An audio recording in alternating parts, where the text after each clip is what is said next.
I am no contact with most of my family because they refuse to respect my boundaries and try to force me to be involved with their kids when I said no. The one exception is my brother, and recently I gave my nephew a gift that made the rest of the family threaten to cut off my nephew out of greed unless I give the same gift to his cousin too. Posted by you/favorite nephew 11. This is a burner account and all names are fake. I, 39F, am very much not a kid person. I can tolerate them in small doses, but I also find them uninteresting/annoying and don't want any of my own. I'm well aware that some find my child unfriendliness off-putting and can strategically fake it until I make it most of the time. I just prefer to avoid situations/relationships where I'm expected to interact with kids, but when I can't, I radiate don't talk to me energy to deter them and will try to pawn them off/redirect them and escape. I had the good fortune to be the baby of the family during my generation, but as my siblings and cousins started having kids, they resented me for being a deadbeat aunt, as one cousin put it. They kept pushing me to be involved with their kids, and I eventually snapped and told them how I felt about kids in general. Afterward, I was slowly iced out socially. I stopped trying when I was hospitalized and only one person even bothered to visit or call. The one exception was my brother Michael, 43M. He never questioned or undermined my decision. He was that one sole visitor when I was hospitalized. He never tried to force his son Adam, 18M, upon me, nor did he resent that I didn't take a serious interest in Adam until he was 14. Even when he was in the trenches in regard to parenting, he still made time to call or text, if sporadically. In the present, Adam is the only niece/nephew that I care about. Yes, his cousins did not receive a fair opportunity to bond with me. Yes, I'm playing favorites. I've set up a 10K college fund, I take him out for experiences monthly, and I've given him some pricey gifts, while his cousins get zilch. Yes, this has caused friction in the past, but I've always been happy to be the bad guy. I try to be discreet. Adam has been instructed to attribute the gifts to his father and not me, and I did not tell him about the college fund until a month ago. My latest gift, however, has led to a major fallout. I live in a desirable location in a major city, while Michael and Adam live nearby. Adam was recently accepted to his dream school in said city, but it's out of his budget. I offered to let him live rent-free with me, which would allow him to commute. My house is much closer to campus, and thus afford it. The issue is my other nephew, Alex, was also accepted into that school, and it's also his dream school. Alex comes from a disadvantaged background, while Adam is middle class. Alex won a partial scholarship to said school, but it's still not enough. When he heard about my offer to Adam, he asked, using Adam as an intermediary, to be included. I refused. I've nothing against Alex, but I also haven't talked to him for 15 years, not that we were ever close, and we simply don't have an emotional connection. It would also come at a massive opportunity cost. I rent out my spare bedrooms, and I'd lose $38K in rental income. Yes, this is well below market rate, over 4 years. Most of my relatives are now up in arms. They've given the ultimatum that either 1, I extend my offer to Alex as well, 2, I rescind my offer, or 3, Adam rejects my offer, or they will go no contact with Adam and Michael. They're calling Adam the golden child, he's an only child, say that Alex deserves my help far more, and are tired of my favoritism. They're not wrong about my favoritism, but honestly, I don't give a crap about my ex-family. Though I never blocked them or had a big fallout, we've been effectively no contact. I value chosen family over people who happen to share my DNA, and we've both made choices that demoted them to the latter category. I'm also of the opinion that aunts and uncles are entitled to have preferences.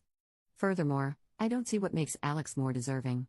He certainly needs the help more, but that's not my tab to pay. Adam is in a more complicated situation. Michael is willing to support whatever Adam chooses and refuses to pressure him. Adam and Alex aren't close, but accepting my offer would mean giving up many other familial bonds that Adam does value. Rejecting it means Adam giving up on his dream school. I do feel bad that my offer is forcing Adam to choose. Edit, I can't believe that I have to say this explicitly, but I don't hate kids. They're just not my cup of tea. You can not like something and not want to throw it into a trash compactor. Top/relevant comments. Commenter. If the rest of the family is willing to cut Adam out of their lives because of the op's actions, I think that says a lot about the family. Would they have been upset if Adam received a housing stipend?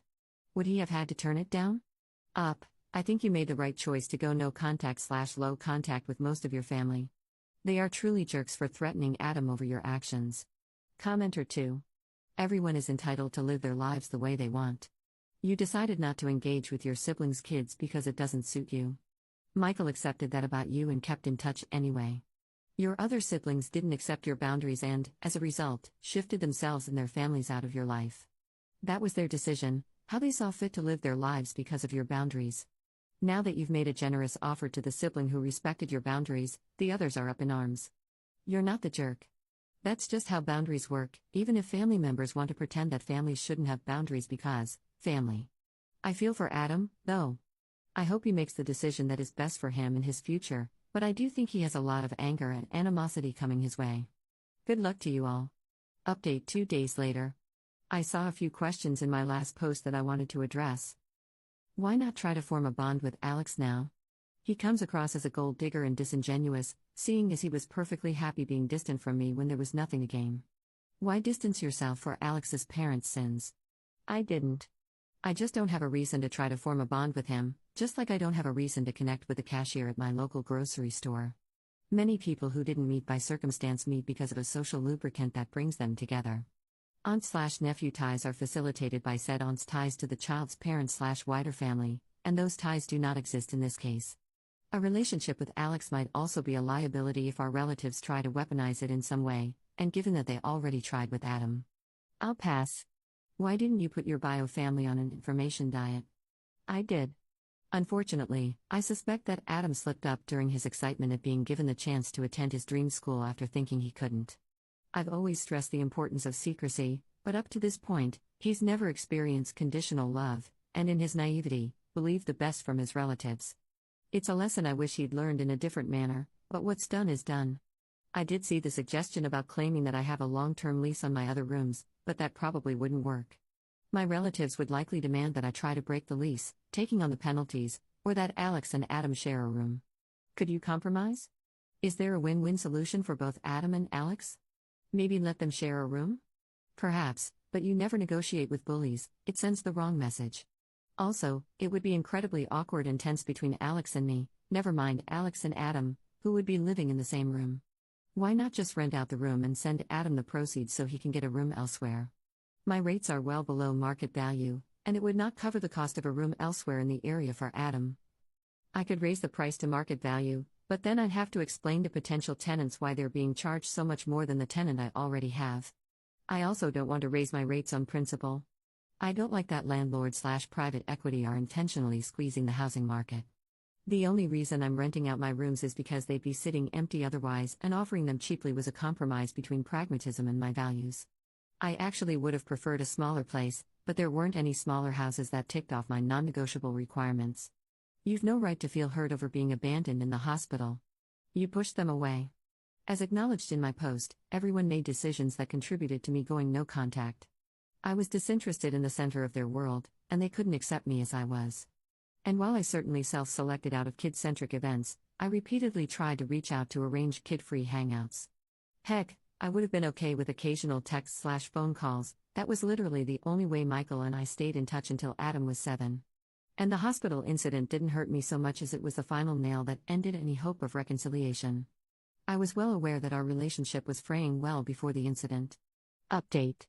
As for the actual updates, Michael, his wife, and I were gearing up to have a talk with Adam to discuss his options, go over the pros and cons and long-term effects, reaffirm our support, and nudge him in the right direction. It turns out we didn't need to, though not for the reason we'd like. Adam called me yesterday, clearly upset. Apparently, his cousins have been talking smack behind his back, saying some really nasty and cruel things and targeting some of his deepest insecurities. Even if he wanted to make peace with Alex, it wouldn't be possible now. I still think it would be beneficial to have the talk with him, though, if only to help process his feelings. It isn't all doom and gloom, though. A friend of a friend is apparently an interviewer for a job that one of the nasty cousins has applied for and asked about a week ago if I knew them. We look similar and have an unusual family name, and had any tea. No, I was not listed as a reference. I didn't know the cousin well enough to comment back then, but now? Guess who's gonna get a call and a warning not to hire that cousin due to bad character? Did I also mention that said job is in a small industry with typically only one employer per area? Yes, I'm a petty queen and I own it. Top/relevant comments. Commenter. So basically, the cousins are as bad as, if not worse than, their parents. It sounds to me like the only relatives who don't have to worry about being screwed over by others are you, Adam, and his dad. The rest are stuck with the other self-serving jerks. Commenter 2. Still not the jerk. It's a shame Alex and the other cousins haven't escaped the conditioning of their parents and remain petty, backstabbing, entitled emotional parasites with aspirations of being gold diggers. Adam now has an incentive to get as far from the family crab bucket as humanly possible. It's a painful lesson, but one better learned now, when he's got a whole life of freedom ahead of him, before they can truly exploit him. You're a good aunt. Also, it's not petty, it's karma.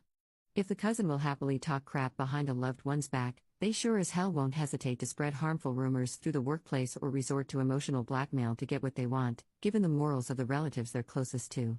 You're being a good Samaritan, warning that interviewer against hiring someone far too immature for a grown-up workplace. Second update 5 days later. I thought it was implied that Adam was accepting my offer and staying with me for college, but yes, he is. Michael, his wife, and I had the conversation with Adam to help him process what his cousins did. We assured him that nothing that happened was his fault. He's still sad but seems to be doing better. Speaking of my plans, I did make the call to the said acquaintance about my cousin. They mentioned that said cousin had been neck and neck with their competition and that there was one final, inconveniently timed, for the acquaintance, interview. They outright thanked me for giving them an excuse to cancel. The petty beach in me also decided to look up nearby similar jobs and found that, unlike the one I just blocked the cousin from, they were not unionized, likely mismanaged, and paid considerably less. The cherry on top is that when I told Adam, he seemed really happy and added that the site for the job the cousin just lost was a 10-minute commute. His mom scolded me for being childish, but her face said otherwise. Unless something unexpected happens, I expect that this will be the final update.